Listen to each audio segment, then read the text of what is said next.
kumalat sa mundo ng showbiz at social media, kung saan isinapubliko umano ng kilalang aktres at content creator na si Alex Gonzaga ang kanyang baby bump, isang revelasyon na agad nagdulot ng saya at excitement sa kanyang mga tagahanga na matagal nang sumusubaybay sa kanyang personal na buhay. At habang inilalahad ng tagapagbalita ang detalye ng pangyayari ay ipininta ang larawan ng isang confident at blumang na Alex Gonzaga na buong pusong ibinahagi ang bagong yugto ng kanyang buhay, kung saan sa bersyong ito ng kwento ay makikitang may ngiti sa kanyang labi habang ipinapakita ang kanyang baby bump sa publiko, tila ba ipinapahayag ang kanyang pasasalamat at pananabik sa biyayang kanyang tinatanggap, habang ang kanyang asawang si Mikey Morada ay inilalarawang labis ang kasiyahan, isang lalaking hindi maitago ang kanyang excitement at pagmamahal sa kanyang asawa at sa kanilang magiging anak, kung saan ayon sa kathang-isip na ulat ay makikitang proud na proud si Mikey sa bawat sandali. Sinusuportahan si Alex sa kanyang pagbabahagi at ipinapakita ang kanyang pagiging hands-on at mapagmahal na asawa,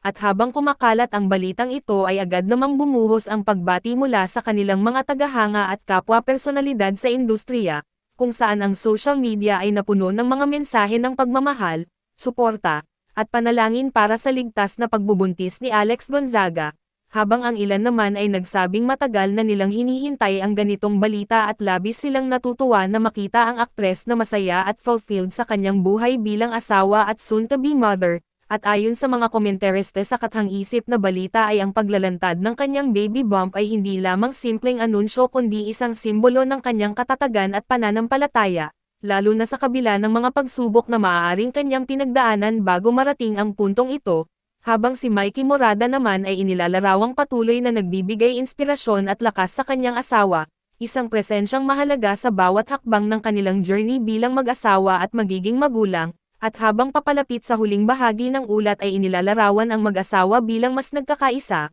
mas masaya, at mas handang harapin ang panibagong kabanata ng kanilang buhay bilang pamilya, dala ang kanilang pagmamahalan at pananampalataya sa isa't isa. At sa pagtatapos ng kathang-isip na balitang ito ay iniwan ang manunood sa isang makabuluhang mensahe na ang bawat biyaya sa buhay ay mas nagiging makahulugan kapag ito ay ibinabahagi sa taong mahal mo, at na ang pagmamahal, pagtitiyaga, at pananalig ay may kakayahang magbukas ng mga bagong simula na magdadala ng saya, pag-asa, at inspirasyon hindi lamang sa isang pamilya kundi pati na rin sa mga taong patuloy na sumusubaybay at sumusuporta sa kanilang kwento.